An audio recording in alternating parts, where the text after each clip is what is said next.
The world won't slow down so you can catch your breath. It breaks. It roars. It crashes down on those who can't carry the weight. Chaos doesn't knock. It storms in uninvited. It tests your structure. It rattles your soul. That's when most people vanish. They run. They hide behind excuses, distractions, and self-pity. But not you. You are the anchor. While the world spins out of control, you stay grounded. When the storm devours everything, you plant your feet. Not because it's easy, but because you decided to be unshakable, to be the fixed point inside the hurricane. Chaos is a warning. It's a chance to prove you don't disappear when everything falls apart.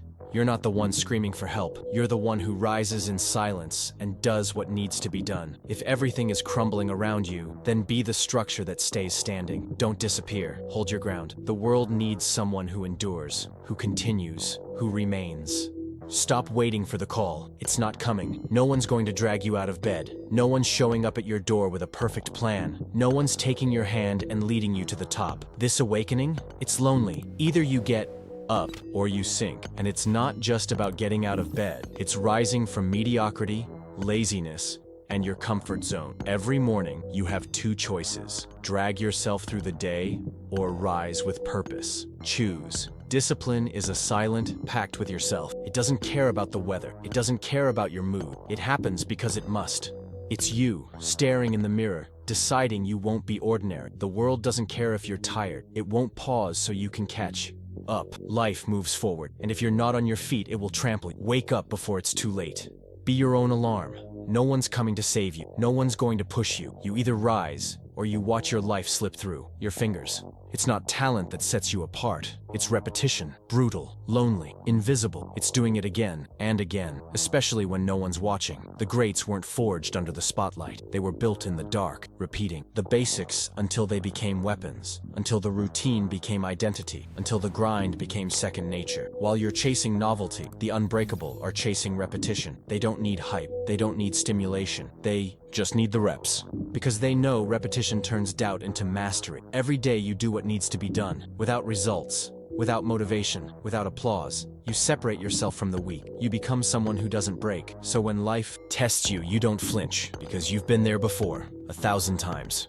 In silence, alone, unseen. Repetition creates the unstoppable. Don't complain about the weight. Carry it. Don't complain about the routine. Repeat it. Don't complain about the pace. Keep moving. While others vanish, you remain. While others quit after one failure, you go again, because you understand. Repetition isn't punishment. It's the path to being remembered. The body screams, legs shake, the mind begs for rest. But the soul has to be more stubborn than the fatigue. Because if you stop every time you're tired, you'll never discover your true strength. Your body will always ask you to quit. Too soon. It'll lie. It'll say, enough, that you've done plenty. And that's when the weak disappear and the rare are born. You are not what you feel. You are what you do, despite what you When the muscles fail, let the will carry you. When the eyes grow heavy, let the vision stay clear. Feel the pain. Use it as a compass. It tells you you're on the edge. And that edge is where everything changes. You want to be rare? Then keep going when no one else can. Take one more step when your legs have given out. Push for one more rep when your arms are shaking. Because what sets you apart isn't talent. It's the soul that doesn't quit. You won't be remembered for how often you rested. You'll be remembered for how long you endured without breaking. That is the essence of the unbreakable. To keep going, even when broken. If you don't apply pressure to yourself, life will do it for you. And when it's life that demands it, there's no mercy. You think you have time. You think you can wait. But the comfort you're guarding now will crush you later. Life doesn't ask if you're ready. It strikes without warning. That's why you must become your own threat.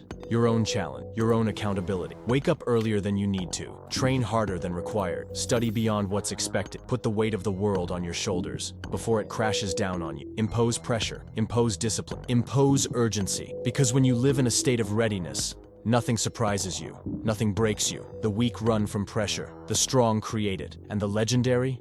They turn it into fuel. If you train like your life depends on it, one day it will. And you'll be ready. Build the pressure now, before reality builds one that destroys you. Because in the end, there are only two paths. Forge your strength through voluntary struggle, or be forced to kneel when it all collapses. Choose controlled pain today, or face the chaos of collapse tomorrow. Stop waiting for a sign, for some hidden talent, some secret gift. You don't have one, and that's okay. You're not special. No one is. But that's not a curse. It's freedom. Because if no one is born legendary, anyone can become it. The difference between ordinary and unforgettable isn't talent. It's consistency. It's the one who shows up every day, without fail. It's the one who doesn't quit when no one's watching, who trains when the body aches, who studies when no one's pushing, who builds in silence. Being legendary isn't about being chosen. It's about refusing to disappear. Most people start. Almost no one continues. That's where you win. Not with genius, not with luck, but with relentless, ridiculous endurance. You can be the one who stays, the one they all doubted at the start, and all respect at the end. Don't wait to feel ready. Don't wait for recognition. Don't wait for anything. Build, show up, repeat every single day. Because in the end, the world claps for the one who survived the storm, not the one who apologized to the rain. You're not special, but if you do the work, you can be remembered forever. Time doesn't wait for you. It hunts you. Every second that passes is a chance lost. A workout you skipped, a step you didn't take. And with each day you delay, someone else is getting ahead. Someone is getting stronger while you choose to rest. You can pretend you have time. Hide behind youth, behind excuses, behind later. But the clock doesn't care about promises. It only delivers consequences. Time is your greatest enemy and your greatest gift, because it reminds you life is finite, and that forces you to act. When you realize tomorrow might not come, today becomes everything. Urgency clears the mind, kills distractions, puts your focus where it belongs. On now. It's not about rushing, it's about not stopping. It's about using the ticking clock as motivation, not fear. Every minute honored with action becomes a brick in your fortress. Every second wasted is a hole where your dreams sink. You don't have time to stall. You don't have time to be afraid. You only have time to move. The clock is against you, so use it as ammo. Turn the countdown into fuel and go. You're writing your story right now, with every choice, every action, every day you show up or don't. And the question is simple. When this story is read by you, the world, or those who come after, will it honor you or haunt you? Because excuses don't write victories. Excuses build weak drafts, forgotten lives, faded names. But action leaves a mark. It bleeds on the pages. It burns into memory. It turns chapters of pain into timeless lesson. You want to be proud at the end? Then write with courage in the middle. You want applause in the final scene? Then endure the silence in the second act. It doesn't matter where you came from. What matters is what you're doing with it. If your story were told tomorrow, would you read it aloud or hide it in a drawer? Enough justifying weakness, enough hiding scars. Use them, show them, build with them. Write every line like it could be your last, because one day it will be. And when that day comes, let your story shame only the excuses that tried to stop you, but failed because you kept writing and you wrote something worth reading.